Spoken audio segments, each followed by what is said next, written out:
श्रीमद् भगवत गीता एक ऐसा ग्रंथ है जो मानव को कर्म करना सिखाता है, जो मनुष्य को धर्म की सही परिभाषा समझाता है।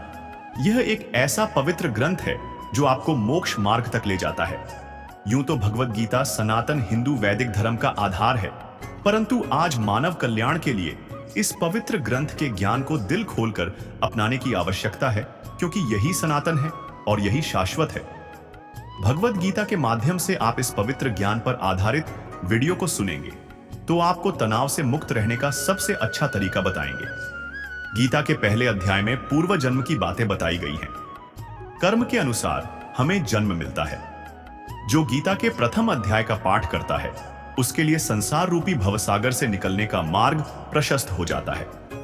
एक बार भगवान विष्णु से माता लक्ष्मी ने प्रश्न किया, भगवान, आप संपूर्ण जगत का पालन करते हुए भी अपने ऐश्वर्य के प्रति उदासीन से होकर इस क्षीर सागर में निद्रा में लीन रहते हैं, इसका क्या कारण है?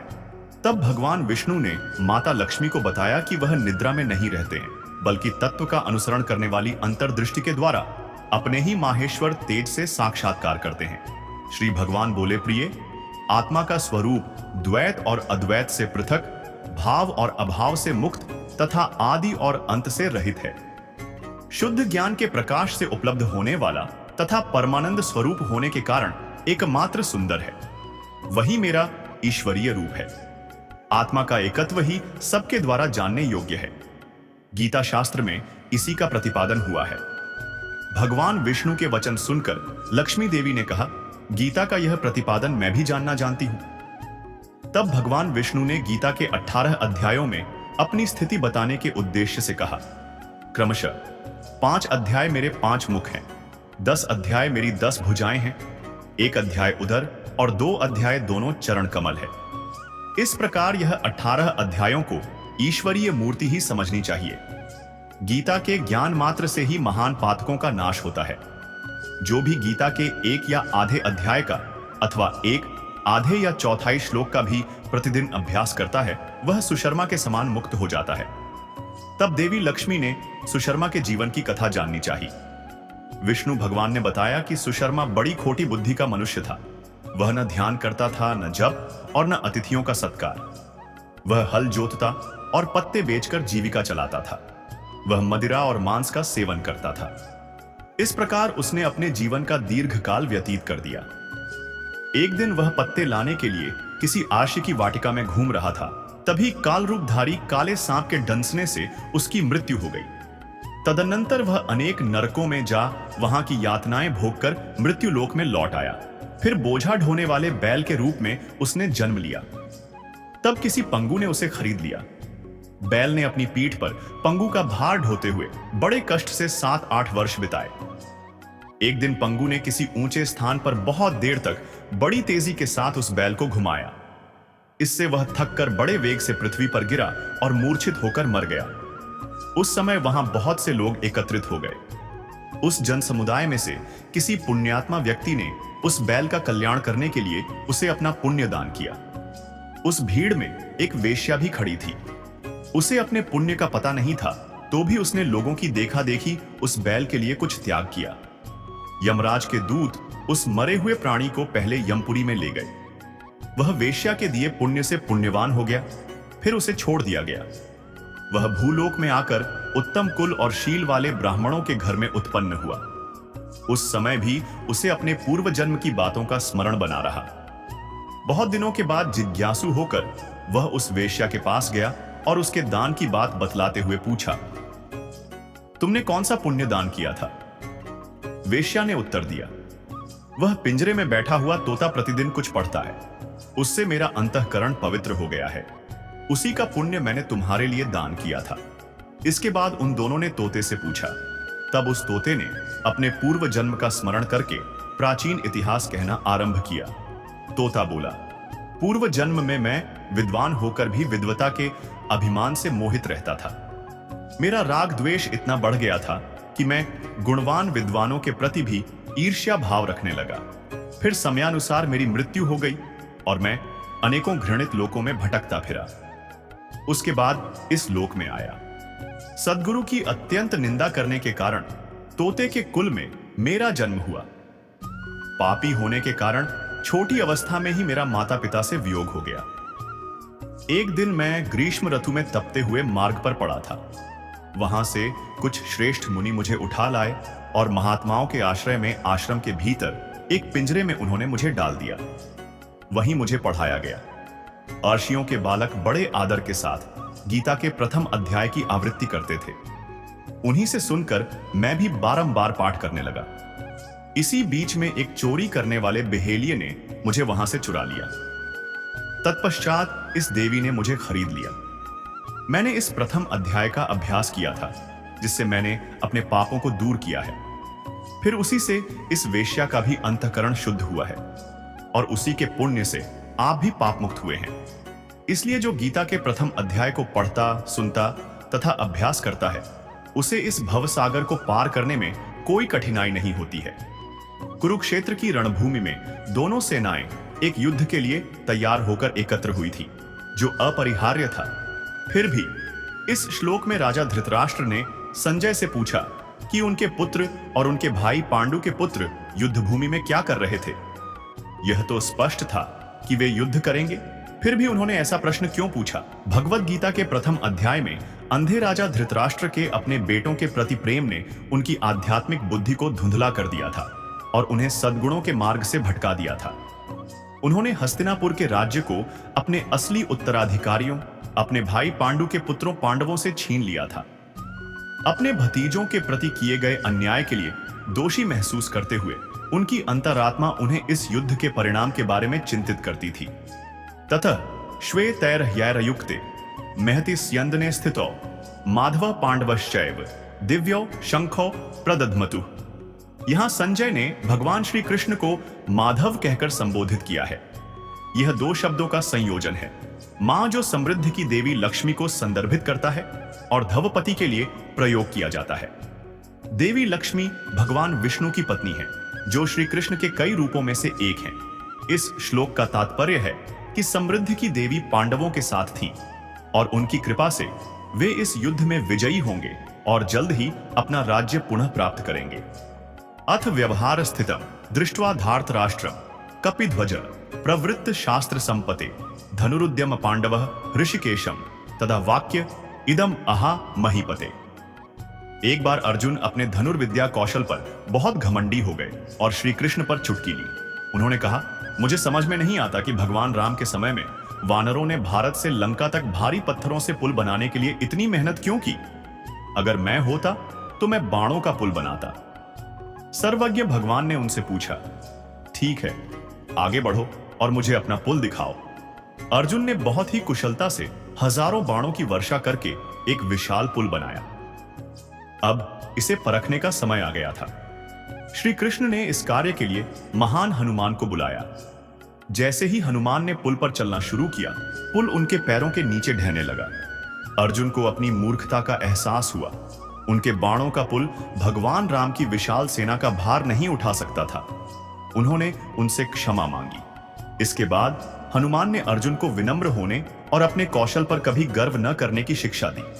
उन्होंने अर्जुन को यह वरदान भी दिया कि महान युद्ध के दौरान वे अर्जुन के रथ पर बैठेंगे। इसलिए अर्जुन के रथ के ध्वज पर महान हनुमान का प्रतीक चिन्ह लगा हुआ था। अहम भक्त पराधीनो ह्यस्वतंत्र इव द्विज साधुभिर्ग्रास्ता हृदयो भक्तैर भक्त जनप्रिय। मैं परम स्वतंत्र हूं, फिर भी मैं अपने भक्तों के द्वारा बंध जाता हूं। वे मुझे बहुत प्रिय हैं और मैं उनके प्रेम के कारण उनका ऋणी हो जाता हूं। भगवान का अपने भक्तों के साथ बंधन इतना सुंदर है कि वे अपने भक्तों के प्रेम के वशीभूत होकर उनके बंध जाते हैं। दृष्टवेम स्वजनम कृष्ण युयुत्सुम समुपस्थितम सिदंति मम गत्राणि मुखम च परिशुष्यति। अर्जुन को एहसास हुआ कि युद्ध के मैदान में खून बहाने के लिए तैयार सभी योद्धा कोई और नहीं, बल्कि उसके अपने रिश्तेदार, दोस्त और परिवार के लोग थे। वह पश्चाताप से भर गया और युद्ध लड़ने के अपने कर्तव्य को निभाने से डरने लगा। इन भावनाओं का कारण उसके शारीरिक रिश्तेदारों के प्रति उसकी आसक्ति थी। वह अपने आध्यात्मिक अस्तित्व को भूल गया कि वह सिर्फ शरीर नहीं था। अपने शारीरिक रिश्तेदारों के प्रति उसके मोह ने उसकी चेतना को अंधा कर दिया था। भौतिकवादी अवधारणा में हम खुद को केवल शरीर मानते हैं, जो अपने सभी शारीरिक रिश्तेदारों से भावनात्मक रूप से जुड़ा हुआ है। चूंकि यह लगाव अज्ञानता पर आधारित है, इसलिए यह अपने साथ जीवन के भौतिक बोझ जैसे दर्द, दुख, शोक और मृत्यु को लेकर चलता है। केवल भौतिक शरीर की मृत्यु ही इन भौतिकवादी आसक्तियों को समाप्त कर सकती है। हम केवल भौतिक शरीर से कहीं बढ़कर हैं। हमारी शाश्वत आत्माएं जीवन और मृत्यु से परे हैं। भौतिक दुनिया के विभिन्न आसक्तियों में उलझे हुए हम यह भूल जाते हैं कि परमपिता परमेश्वर ही हमारे एकमात्र स्थायी रिश्तेदार हैं। वे हमारी आत्मा के पिता, माता, मित्र, स्वामी और प्रियतम हैं। किसी की जान लेना ही अनैतिक है और किसी सगे संबंधी की हत्या करना तो और भी बड़ा पाप माना जाता है। अर्जुन दुविधा में था। ऐसे जघन्य कृत्य से मिली जीत से उसे क्या हासिल होगा? इससे उसे कोई खुशी नहीं मिलेगी, क्योंकि वह अपने सभी महत्वपूर्ण लोगों को खो देगा। अर्जुन ने उन्हें देवी लक्ष्मी के पति माधव कहकर संबोधित किया। हमारे लिए अपने चचेरे भाई बंधुओं को मारना उचित नहीं है। ऐसा कार्य करके हम कभी सुखी कैसे हो सकते हैं? अधिकांश परिस्थितियों में किसी की हत्या करना या उसकी जान लेना एक गंभीर पाप माना जाता है, जो बाद में अपराध और पश्चाताप का कारण बनता है। वेद कहते हैं, मां हिंसात सर्वभूतानि, किसी भी जीव की हत्या मत करो जब तक किसी चरम स्थिति में बिल्कुल आवश्यक न हो। किसी भी रूप में हिंसा एक पाप है और अहिंसा एक श्रेष्ठ गुण है। अर्जुन के मामले में भले ही दुश्मन के गलत काम अक्षम्य थे, लेकिन वह इसे अनैतिक मानते हुए उन्हें मारने के लिए तैयार नहीं था। कुलक्षय प्रणश्यन्ति कुल धर्म सनातनः धर्मे नष्टे कुलम कृत्स्नम अधर्मो भिभवति। उता परिवार के बुजुर्ग सदस्य समाज की सदियों पुरानी परंपराओं, रीति रिवाजों, आदर्शों और महान मूल्यों को अपने साथ लेकर चलते हैं, जिन्हें वे अपनी अगली पीढ़ी को सौंपते हैं। ये परंपराएं परिवारों में नैतिक मूल्यों को पोषित करने और समाज में धार्मिक मर्यादा का निर्माण करने में मदद करती हैं। अगर बुजुर्गों की मृत्यु जल्दी हो जाती है तो उनका बहुमूल्य ज्ञान उनके साथ चला जाता है और उचित मार्गदर्शन के अभाव में अगली पीढ़ी सद्मार्ग से भटक जाती है। इसलिए अर्जुन का मानना था कि परिवार के बुजुर्गों को बख्श दिया जाना चाहिए। अर्जुन को आश्चर्य हुआ, यह जानते हुए भी कि यह युद्ध सभी के लिए दुर्भाग्य ही लाएगा। युद्ध के मैदान में मौजूद लोग और उनके पीछे छोड़े गए परिवार, वे सभी इस पाप को करने के लिए लालायित थे। उन्होंने अहो शब्द से शुरुआत की, जिसका अर्थ है हाय। उन्होंने उन सभी संभावित आपदाओं को गिनाया जो इस युद्ध के होने पर आसन्न थी, लेकिन वे इस तथ्य को अनदेखा कर रहे थे कि अगर गलत करने वालों को दंडित नहीं किया गया तो इससे समाज को और अधिक नुकसान होगा। अक्सर हम परिस्थितियों या दूसरों को दोष देते रहते हैं, लेकिन अपनी कमजोरियों की ओर से आंखें मूंद लेते हैं। अपने लालची चचेरे भाइयों और रिश्तेदारों को न मारने का अर्जुन का औचित्य उनके प्रति उसके अपने लगाव और करुणा से प्रेरित था। हालांकि उसे लगा कि उन्हें मारना पाप है, क्योंकि वे उसके रिश्तेदार थे, लेकिन उसे यह एहसास नहीं हुआ कि उसकी भावनाएं वास्तव में भौतिकवादी थीं और पारलौकिक नहीं थीं। करुणा से अंधा होकर वह एक योद्धा के रूप में अपना धर्म भूल गया था कि वह इस भौतिक शरीर से परे था। उसका भ्रम इस हद तक पहुंच गया था कि वह अपने हथियार छोड़ने और अपने दुश्मन को निहत्थे उसे मारने देने के लिए तैयार था। एवं उक्त्वार्जुनः सांख्ये रथोपस्थ उपविशत विसृज्य एस शरम चापम शोक संविघ्न मानसः। युद्ध लड़ने के प्रति अर्जुन की अनिच्छा अब चरम पर पहुंच गई थी। वह अब अपने दुख के आगे समर्पण कर चुका था और गहरे अवसाद में डूब गया था।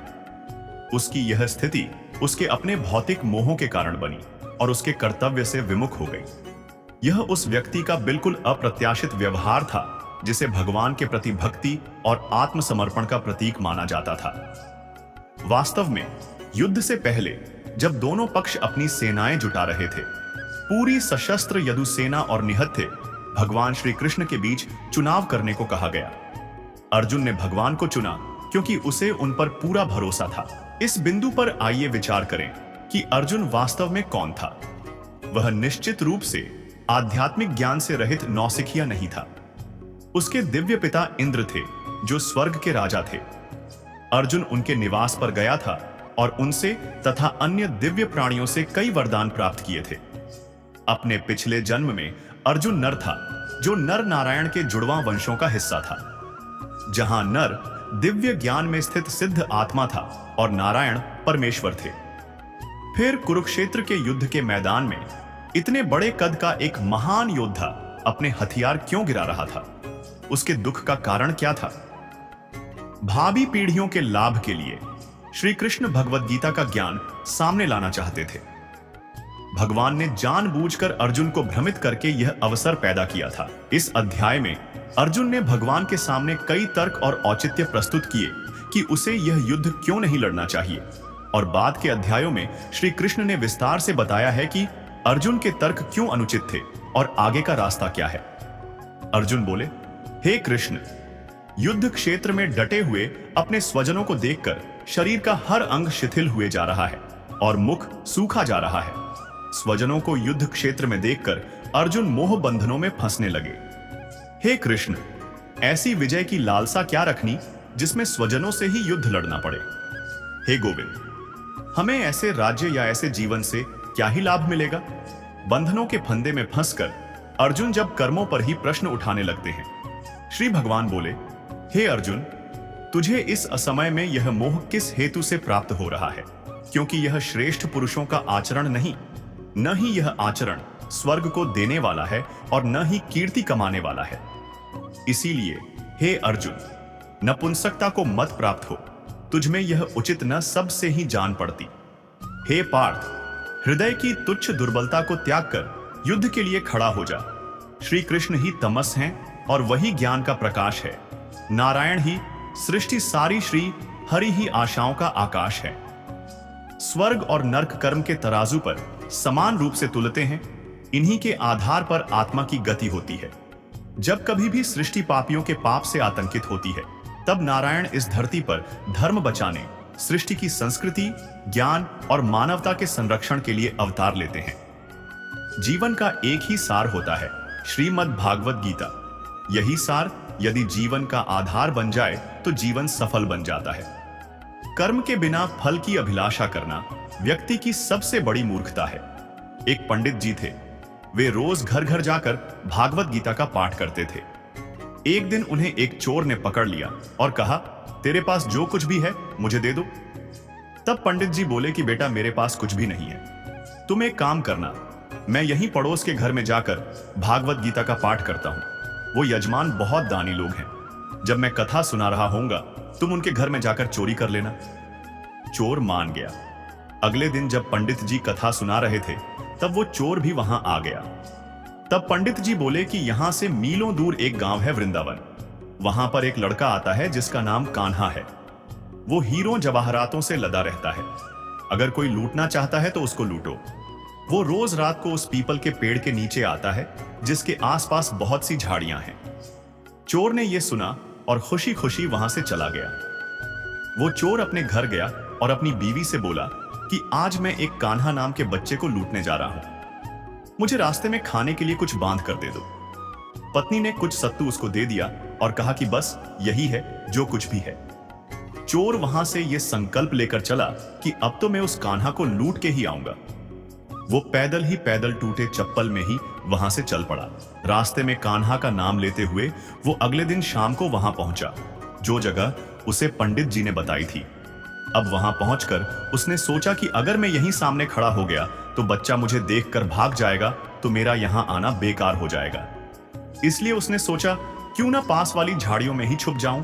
वो जैसे ही झाड़ियों में घुसा, झाड़ियों के कांटे उसे चुभने लगे। उस समय उसके मुंह से एक ही आवाज आई, कान्हा, कान्हा। उसका शरीर लहूलुहान हो गया, पर मुंह से सिर्फ यही निकला, कान्हा आ जाओ, कान्हा आ जाओ। श्री कृष्ण अपने भक्त की ऐसी दशा देख के कान्हा जी चल पड़े। तभी रुक्मणी जी बोली कि प्रभु कहां जा रहे हो, वो आपको लूट लेगा। प्रभु बोले कि कोई बात नहीं, अपने ऐसे भक्तों के लिए तो मैं लुट जाना तो क्या मिट जाना भी पसंद करूंगा। ठाकुर जी बच्चे का रूप बना के आधी रात को वहां आए। वो जैसे ही पेड़ के पास पहुंचे, चोर एकदम से बाहर आ गया और उन्हें पकड़कर बोला, ओ कान्हा, तूने मुझे बहुत दुखी किया है। अब ये चाकू देख रहा है ना, अब चुपचाप अपने सारे गहने मुझे दे दे। कान्हा जी ने हंसते हुए उसे सब कुछ दे दिया। चोर हंसी खुशी अगले दिन अपने गांव में वापस पहुंचा। सबसे पहले उसी जगह गया जहां पर पंडित जी कथा सुना रहे थे। जितने भी गहने वो चोरी करके लाया था, उनका आधा उसने पंडित जी के चरणों में रख दिया। जब पंडित जी ने पूछा कि ये क्या है, तब उसने कहा, आपने ही मुझे उस कान्हा का पता दिया था। मैं उसको लूट के आया हूं और ये आपका हिस्सा है। पंडित जी ने सुना तो यकीन ही नहीं हुआ। वे बोले कि मैं इतने सालों से पंडिताई कर रहा हूं, वो मुझे आज तक नहीं मिला। तुझ जैसे पापी को कान्हा कहां से मिल सकता है? चोर के बार बार कहने पर पंडित जी बोले कि चल, मैं भी चलता हूं तेरे साथ वहां पर। मुझे भी दिखा कि कान्हा कैसा दिखता है, और वो दोनों चल दिए। चोर ने पंडित जी को कहा कि आओ मेरे साथ यहां पे छुप जाओ। दोनों का शरीर लहूलुहान हो गया और मुंह से बस एक ही आवाज निकली, कान्हा कान्हा आ जाओ। ठीक मध्य रात्रि कान्हा जी बच्चे के रूप में फिर वहीं आए। दोनों झाड़ियों से बाहर निकल आए। पंडित जी की आंखों में आंसू थे। वे फूट फूट के रोने लग गए। चोर के चरणों में गिर गए और बोले कि हम जिसे आज तक देखने के लिए तरसते रहे, जो आज तक लोगों को लूटता आया है, तुमने उसे ही लूट लिया। तुम धन्य हो। आज तुम्हारी वजह से मुझे कान्हा के दर्शन हुए हैं। तुम धन्य हो। सीख ऐसा है हमारे कान्हा का प्यार अपने सच्चे भक्तों के लिए। जो उसे सच्चे दिल से पुकारते हैं तो वो भागे भागे चले आते हैं। प्रेम से कहिए श्री राधे। मेरो तो गिरधर गोपाल दूसरो न कोई। यह सृष्टि कर्म क्षेत्र है। बिना कर्म किए यहां कुछ भी हासिल नहीं हो सकता। जो मन को नियंत्रित नहीं करते, उनके लिए वह शत्रु के समान कार्य करता है। जो दान बिना सत्कार के कुपात्र को दिया जाता है, वह तमस दान कहलाता है। जिसने मन को जीत लिया है, उसने पहले ही परमात्मा को प्राप्त कर लिया है, क्योंकि उसने शांति प्राप्त कर ली है। ऐसे मनुष्य के लिए सुख दुख, सर्दी गर्मी और मान अपमान एक से है। अपने अनिवार्य कार्य करो, क्योंकि वास्तव में कार्य करना निष्क्रियता से बेहतर है। सदैव संदेह करने वाले व्यक्ति के लिए प्रसन्नता ना इस लोक में है, ना ही कहीं और। फल की अभिलाषा छोड़कर कर्म करने वाला पुरुष ही अपने जीवन को सफल बनाता है। जो हुआ वह अच्छा हुआ, जो हो रहा है वह अच्छा हो रहा है, जो होगा वो भी अच्छा ही होगा। धरती पर जिस प्रकार मौसम में बदलाव आता है, उसी प्रकार जीवन में भी सुख दुख आता जाता रहता है। लोग आपके अपमान के बारे में हमेशा बात करेंगे। सम्मानित व्यक्ति के लिए अपमान मृत्यु से भी बदतर है। तुम्हारा क्या गया जो तुम रोते हो? तुम क्या लाए थे जो तुमने खो दिया? तुमने क्या पैदा किया था जो नष्ट हो गया? तुमने जो लिया यहीं से लिया, जो दिया यहीं पर दिया। जो आज तुम्हारा है, कल किसी और का होगा, क्योंकि परिवर्तन ही संसार का नियम है। सफलता जिस ताले में बंद रहती है, वह दो चाबियों से खुलती है। एक कठिन परिश्रम और दूसरा दृढ़ संकल्प। मैं भूतकाल, वर्तमान और भविष्य काल के सभी जीवों को जानता हूं, लेकिन वास्तविकता में मुझे कोई नहीं जानता है।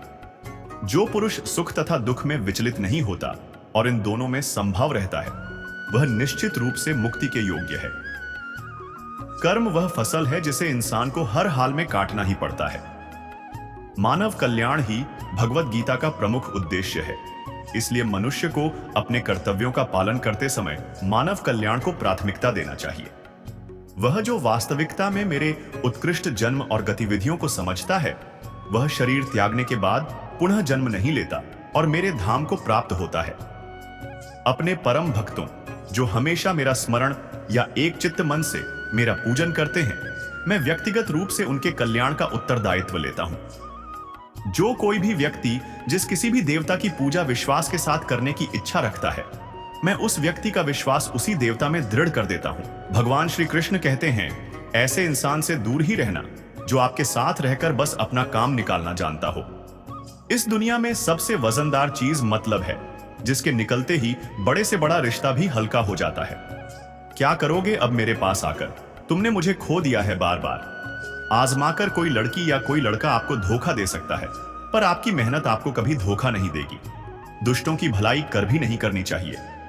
बिच्छू से आप प्यार भी करेंगे तो भी वह डंक ही मारेगा। क्यों भरोसा करते हो तुम गैरों पर, जब तुझे चलना है अपने ही पैरों पर? सुख दुख एक सिक्के के दो पहलू हैं। जहां सुख होगा वहां दुख भी होगा, और जहां दुख होगा वहां सुख भी होगा। इसलिए सुख दुख के बारे में बिना ज्यादा सोचे निरंतर अपने लक्ष्य को प्राप्त करने के लिए प्रयास करते रहना चाहिए। एक बात हमेशा याद रखना, किसी के सामने गिड़गिड़ाने से ना मोहब्बत मिलती है ना इज्जत। अपने स्वाभिमान को जिंदा रखो। अगर कोई आपकी किस्मत में होगा तो वो खुद ब खुद आपके पास आएगा। दूसरों को हारने का मौका मत दो, बस खुद को आगे ले जाने की जिद पालो। कभी हार ना मानने की आदत ही एक दिन जीतने की आदत बन जाती है। सिर्फ दो चीजें मनुष्य के भाग्य का निर्माण करती हैं। पहला, स्वभाव। अगर आपके स्वभाव में अच्छाई, विनम्रता और गुण हैं, तो आपका भाग्य जरूर चमकेगा। लेकिन अगर आपका स्वभाव क्रोधी और आलसी है, तो आपका भाग्य खराब होना तय है। इसलिए अपने स्वभाव को मधुर और आकर्षक बनाओ। दूसरा, आपकी बोली। बोलना तो हर इंसान 2.5 साल की उम्र में सीख जाता है, पर कब, कहां और कैसे बोलना है, यह बहुत कम लोग समझ पाते हैं। जिसे यह समझ आ जाए, उसे सफल होने से कोई नहीं रोक सकता। पिता से बड़ा कोई सलाहकार नहीं होता। मां की छांव से बड़ी कोई दुनिया नहीं। भाई से अच्छा कोई भागीदार नहीं और बहन से बड़ा कोई शुभचिंतक नहीं। इस मतलबी दुनिया से ज्यादा मतलब मत रखो, और अगर मतलब रखना है तो सिर्फ अपने मतलब से रखो। दुआएं मांगने से किसी का भला नहीं होता, मिलता वही है जो हमने बोया होता है। तुम गिरकर देखो, कोई उठाने नहीं आएगा, और अगर उड़कर देखो तो सब तुम्हें गिराने आएंगे। एक बात और, अगर शराब की दुकान पर बैठकर दूध भी पियोगे तो तुम्हें शराबी का दर्जा मिलेगा, और किसी मंदिर में बैठकर पानी भी पियोगे तो तुम्हें संत का दर्जा दिया जाएगा। इसलिए किसके साथ उठते बैठते हो, यह बहुत मायने रखता है। किसी भी व्यक्ति की कोई बात बुरी लगे तो दो तरह से सोचो। यदि व्यक्ति महत्वपूर्ण है तो भूल जाओ, और अगर बात महत्वपूर्ण है तो व्यक्ति को भूल जाओ। रिश्तों का संबंध सिर्फ रक्त से नहीं होता। जो मुसीबत में तुम्हारा हाथ थाम ले, उससे बड़ा कोई रिश्ता नहीं होता। भगवान कहते हैं, तुम सब कुछ मुझे सौंप दो, सिर दर्द, परेशानी, और बिल्कुल हल्के होकर मुझे याद करो। धीरे धीरे तुम्हारा जीवन बदल जाएगा। हर रोज रात को सोने से पहले भगवान को अपनी पूरी दिनचर्या बताकर सो। अगर किसी का दिल दुखाया हो तो माफी मांग लो। अगर किसी ने तुम्हारा दिल दुखाया हो तो उसे माफ कर दो।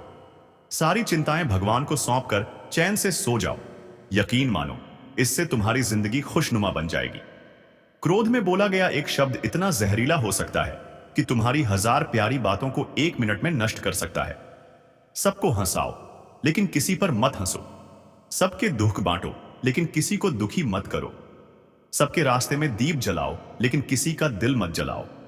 यही जीवन का नियम है। जैसा करोगे वैसा ही पाओगे। दुआएं और प्रार्थनाएं असंभव को भी संभव बना देती हैं। ईश्वर को हमारे तन या धन की आवश्यकता नहीं है, उसे सिर्फ पवित्र मन चाहिए। इसलिए वो हमें कुछ छोड़ने के लिए नहीं कहता। वो सिर्फ कहता है, बच्चे, बुरे विचार छोड़ दो।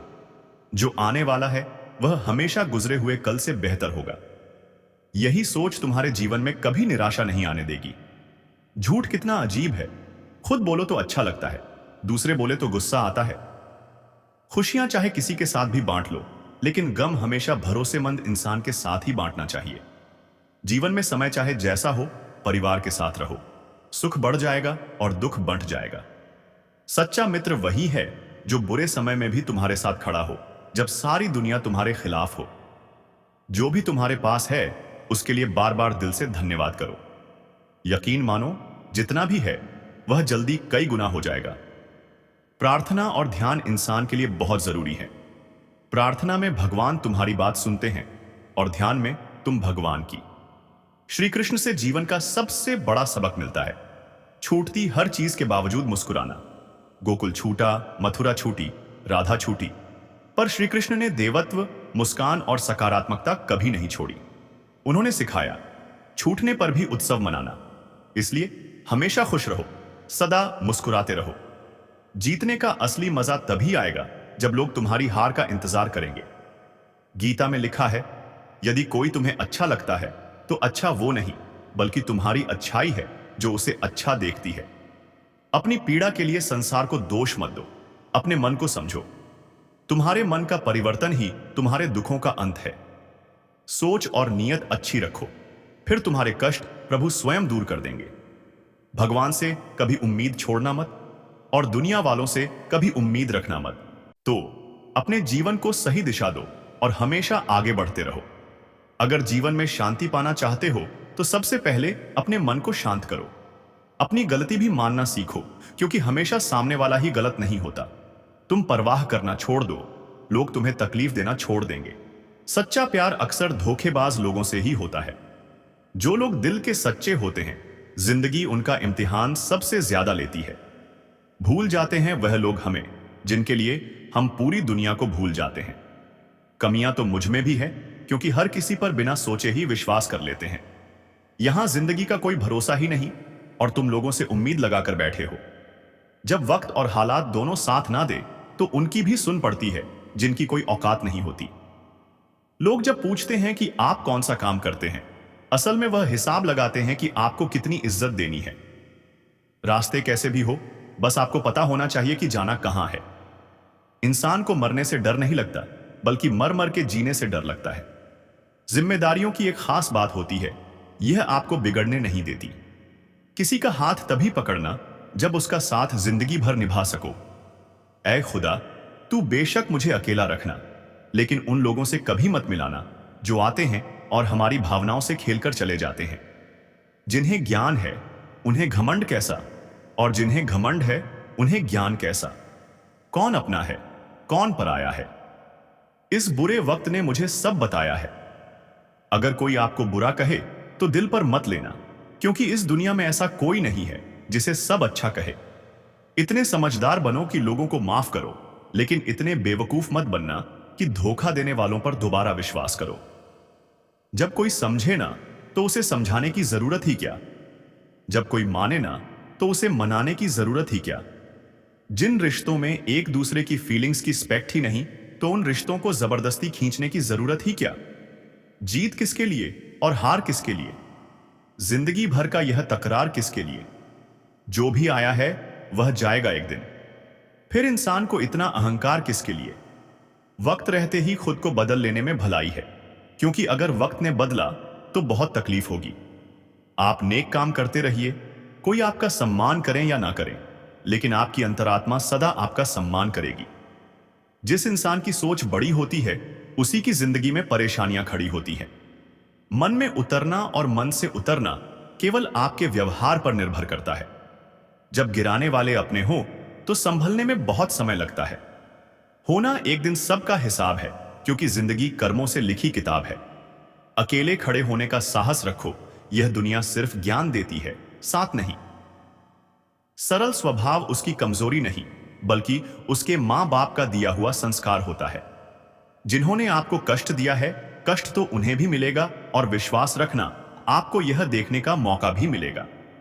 अकेले रहना बहुत सही है, बजाय उन लोगों के साथ रहने के जो आपकी कदर नहीं करते।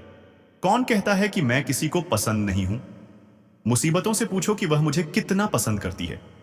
उम्मीद जिंदा रखिए साहब, देखना आज हंसने वाले कल तालियां बजाएंगे। आपकी जिंदगी में तब तक कुछ नहीं बदलेगा जब तक आप खुद को नहीं बदलो, क्योंकि कोई आपका साथ नहीं देगा। यहां आपको लड़ना भी खुद है और संभलना भी खुद है। डराएंगे, अगर आप हिम्मत करोगे तो बड़े बड़े भी आपके आगे सर झुकाएंगे। जिंदगी में अगर खुश रहना है तो पहले उन्हें भूल जाओ जो तुम्हें भूल गए हैं। अगर किसी के स्वाभिमान पर बार बार चोट पहुंचाई जाए तो रिश्ता कितना ही प्यारा क्यों ना हो, आखिर में टूट ही जाता है।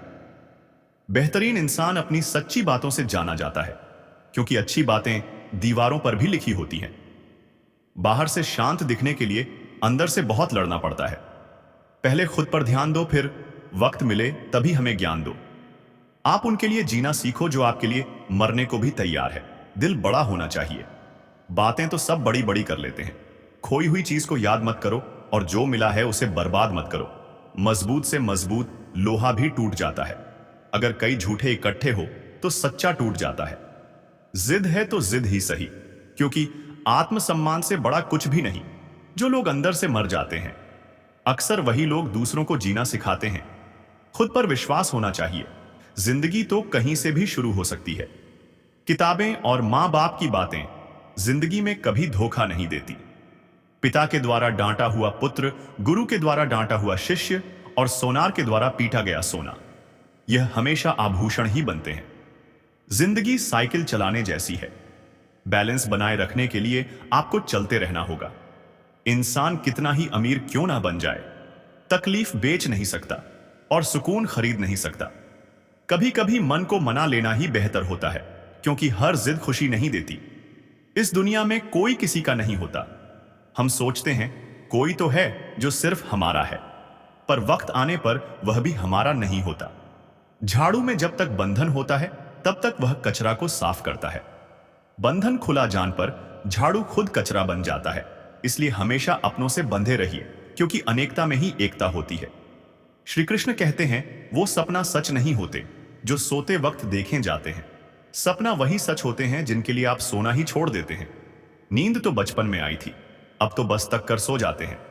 खुद चलकर आएगा कोशिश करके, तो देखो पछतावा अतीत नहीं बदल सकता और चिंता भविष्य नहीं संभाल सकती। इसलिए वर्तमान का आनंद लेना ही जीवन का सच्चा सुख है। स्वाद छोड़ दो तो शरीर को फायदा, और विवाद छोड़ दो तो संबंधों को फायदा। इस तरह व्यर्थ चिंता छोड़ दो तो जीवन को फायदा। हमें हर संबंध को समय देना चाहिए, क्योंकि कल क्या पता हमारे पास समय हो पर संबंध ना हो। कोशिश कर रहा हूं कि कोई मुझे ना रूठे, जिंदगी में अपनों का साथ ना छूटे। कोई तारीफ करें तो तुरंत नाचे मत, ग जाना याद रखिए। तारीफ के पुल के नीचे मतलब की नदी बांटी है। समस्याएं हमारे जीवन में बिना किसी वजह के नहीं आई। उनका आना एक इशारा है कि हमें अपने जीवन में कुछ बदलना है। जिंदगी की सबसे अच्छी बात यह है कि हमेशा नहीं रहने वाली। यह एक उम्र के बाद सभी को समझ में आने लगती है कि दिन अच्छे हो या बुरे, दोनों बीत जाते हैं। जिंदगी के कुछ अध्याय ऐसे होते हैं जिन्हें आज नहीं तो कल बैंड होना ही है। इसलिए जो आज आपके लिए है ही नहीं, उन्हें जबरदस्ती पकड़ने से क्या। भले ही जीवन भर अकेले रहना, लेकिन जबरदस्ती किसी से रिश्ता निभाना की जिद मत करना। हिसाब रखो, आजकल लोग जल्दी पूछ लेंगे कि तुमने क्या किया है हमारे लिए। चाहे कोई भी व्यक्ति कितना भी बड़ा हो, उसमें कोई ना कोई गुण अवश्य होता है। हाल पूछ लेने से कौन सा हाल ठीक हो जाता है, बस तसल्ली हो जाती है कि इस भीड़ भारी दुनिया में कोई आपका भी है। अगर बुरी मानसिकता वाले लोग सिर्फ समझने से हर बात को समझ जाते, तो श्री कृष्ण कभी महाभारत होने ही नहीं देती। रिश्ते कोई भी हो, उसे ऐसे निभाओ कि रिश्ते की डोर जिंदगी भर ना छूटे। जीवन के हर सुनहरे मोड़ पर यादों को पड़े रहने दो, जुबान पर हंसी की मुस्कान रहने दो। ना रहो खुद उदास और ना ही किसी को उदास रहने दो। दुनिया के कर स्थान कभी नहीं भरते। समुद्र शमशान तृष्णा का घड़ा और मनुष्य का मन गरीब व्यक्ति की राय कभी नहीं लेनी चाहिए। पैसा हो तो आपकी योग्यता भी किसी को नजर नहीं आती, और गरीबी हो तो आपकी योग्यता भी किसी को नजर नहीं आती। किसी और के लिए तुम्हें नजरअंदाज ना करें। जी तरह थोड़ी सी औषधि भयंकर रोगन को शांत कर देती है, इस तरह ईश्वर की थोड़ी सी याद बहुत से कष्ट और दुखों का नाश कर देती है। वक्त जैसा भी हो, अच्छा यह बड़ा बदलते जरूर है। अच्छे वक्त में कुछ ऐसा गलत मत करो कि बुरे वक्त में लोग आपका साथ छोड़ दें। थोड़ी बहुत कमियां भी जरूरी है। इंसान हो तो इंसान लगा भी जरूरी है। आप खुश हो, अच्छी बात है। आपकी वजह से कोई खुश है, यह सबसे अच्छी बात है। श्री कृष्ण कहते हैं, अगर कोई तुम्हें दुखी करे तो बड़ा मत मानना, क्योंकि लोग इस पर पत्थर मारते हैं। जी पेड़ पर ज्यादा मीठे फल होते हैं। जब किसान बिना चाबी के कोई ताला नहीं बनाता, तो वह तो फिर भी भगवान है। वैसी समस्या का निर्माण क्यों करेंगे जिसका कोई हाल हो ही ना। मौन रहना एक साधना है, और सोच समझकर बोलना एक कला है। किसी को कोई फर्क नहीं पड़ता कि आप किन हालातों में जी रहे हैं। आपको खुद ही आपके हालात बदलने होंगे। आप अपने आप से इतने मजबूत होने का वादा करो कि दुनिया की कोई भी चीज आपके मानसिक शांति को भंग न कर सके। जब किसी की जिंदगी में आपकी जगह कोई और आ जाए, तो आपका पीछे हटाना ही बेहतर होता है। अक्सर इंसान को वही रिश्ते थक देते हैं जो उसका इकलौता सुकून होते हैं। अगर आप दुख पर ध्यान दोगे तो हमेशा दुखी रहोगे, और सुख पर ध्यान दोगे तो सुखी रहोगे। आप जिस चीज पर ध्यान दोगे वही चीज सक्रिय हो जाएगी और आपके जीवन में तुरंत प्रवेश करना शुरू कर देगी। यही कुदरत का नियम है। हृदय से जो दिया जाता है वो हाथ से नहीं, मां से जो कहा जाता है वो शब्द से नहीं। चिंता मत करो, क्योंकि जिसने तुम्हें इस दुनिया में भेजा है उसे आपकी ज्यादा चिंता है। संबंधों को समय की नहीं, समझ की भी जरूरत होती है। श्री कृष्ण कहते हैं कि तुम्हें संसार में किस कौन के डर से जी रहे हो, जब इस संसार में तुम्हारा कुछ है ही नहीं। चिंता छोड़ो और सोचो कि परमेश्वर आपकी सभी चिंता और परेशानियों से बहुत बड़ा है। जिंदगी जीने के बाद तो तकलीफ तो होगी, करने के बाद तो जलने का भी एहसास नहीं होता। अपने वे नहीं होते जो तस्वीर में साथ खड़े होते हैं, अपने वे होते हैं जो तकलीफ में साथ खड़े होते हैं। जमाने की इस भीड़ में जिंदगी कहां सुकून पाएगी। किसी और के लिए खुद को नजरअंदाज मत करो। जैसे थोड़ी सी औषधि भयंकर रोग को शांत कर देती है, वैसे ही ईश्वर की थोड़ी सी याद जीवन के कष्टों को कम कर देती है। समय चाहे जैसा हो, बदलता जरूर है। अच्छे समय में ऐसा कुछ मत करो कि बुरे समय में लोग आपका साथ छोड़ दें। इंसान में थोड़ी बहुत कमियां होना जरूरी है, तभी वह इंसान जैसा लगता है। आप खुश हैं, यह अच्छी बात है, लेकिन अगर आपकी वजह से कोई और खुश है तो यह सबसे बेहतरीन बात है। श्री कृष्ण कहते हैं, अगर कोई तुम्हें दुखी करे तो बड़ा मत मानना, क्योंकि लोग हमेशा उसी पेड़ पर पत्थर मारते हैं जिस पर मीठे फल होते हैं। जिस तरह किसान बिना चाबी के ताला नहीं बनाता, वैसे ही भगवान ऐसी समस्या नहीं बनाते जिसका कोई समाधान ना हो। मौन रहना एक साधना है और सोच समझकर बोलना एक कला। दुनिया को इस बात से फर्क नहीं पड़ता कि आप किन परिस्थितियों में जी रहे हैं। आपको खुद ही अपनी परिस्थिति बदलनी होगी। खुद से यह वादा करो कि कोई भी चीज तुम्हारे मन की शांति को भंग न कर सके। और जब किसी की जिंदगी में तुम्हारी जगह कोई और ले ले, तो सम्मान पूर्वक पीछे हट जाना ही बेहतर होता है। अक्सर इंसान उन्हीं रिश्तों से थक जाता है जो कभी उसका इकलौता सुकून हुआ करते थे। अगर आप दुखों पर ध्यान दोगे तो हमेशा दुखी रहोगे, और सुखों पर ध्यान दोगे तो सुखी। आप जिस चीज पर ध्यान केंद्रित करते हो वही आपके जीवन में सक्रिय हो जाती है। यही प्रकृति का नियम है। हृदय से जो दिया जाता है वह हाथों से नहीं मांगा जाता, और जो दिल से कहा जाता है वह शब्दों से नहीं, भावनाओं से व्यक्त होता है। चिंता मत करो, क्योंकि जिसने तुम्हें इस दुनिया में भेजा है वह तुम्हारी चिंता खुद करता है। रिश्तों को समय से ज्यादा समझ की जरूरत होती है। श्री कृष्ण कहते हैं, तुम संसार के किस डर में जी रहे हो, जब इस संसार में तुम्हारा कुछ भी स्थायी नहीं है। चिंता छोड़ो और भरोसा रखो, क्योंकि परमेश्वर तुम्हारी सभी परेशानियों से बड़ा है। जिंदगी जीनी है तो तकलीफें होंगी, लेकिन कोशिशें छोड़ देने से कभी समाधान नहीं मिलता। अपने वही होते हैं जो मुसीबत में आपके साथ खड़े होते हैं, न कि वे जो सिर्फ तस्वीरों में साथ नजर आते हैं। इस भागदौड़ भरी जिंदगी में कभी खुद के साथ समय बिताओ। खुद से अपनी मुलाकात करो, क्योंकि यही सच्चा सुकून है। इंसान अपने अच्छे वक्त को भूल सकता है, लेकिन बुरे वक्त में मिले रवैये को कभी नहीं भूलता। खुद को अच्छे विचारों में इतना व्यस्त रखो कि गलत विचारों के लिए जगह ही न बचे। दूसरों की मदद करते रहो, क्योंकि प्रकृति का नियम है कि जो दूसरों की प्यास बुझाता है वह कभी सूखता नहीं। जिसने अपनी आदतें बदल ली उसका भविष्य भी बदल जाएगा, और जिसने नहीं बदली उसका अतीत ही उसके वर्तमान और भविष्य को दोहराता रहेगा। समय कभी स्थिर नहीं रहता। आज यदि बुरा समय है तो कल अच्छा समय जरूर आएगा।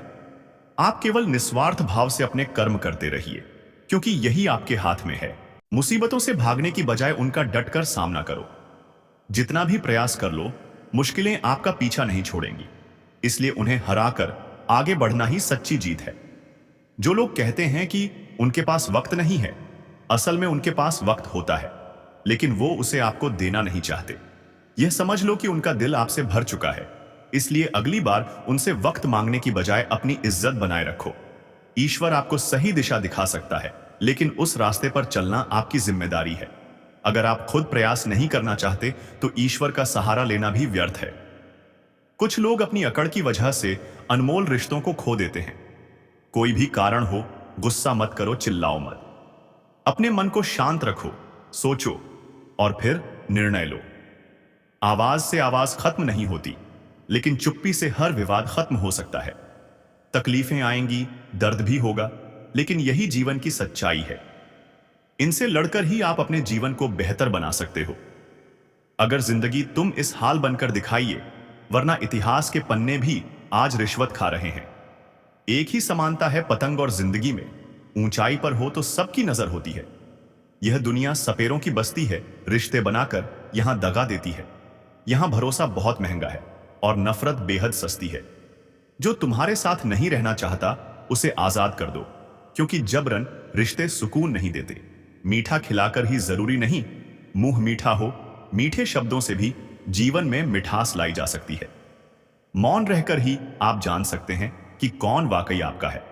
जिंदगी में आगे बढ़ने के लिए कभी कभी पीछे भी हटना पड़ता है।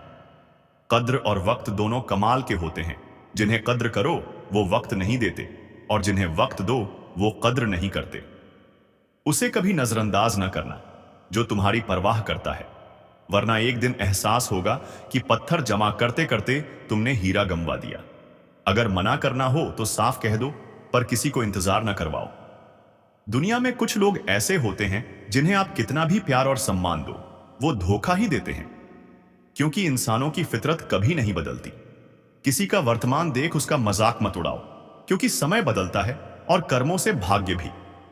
समय में इतनी ताकत होती है कि वो किसी की भी किस्मत पलट सकता है। जो है उसे साफ कहो, क्योंकि सच से फैसले होते हैं और झूठ से फासले।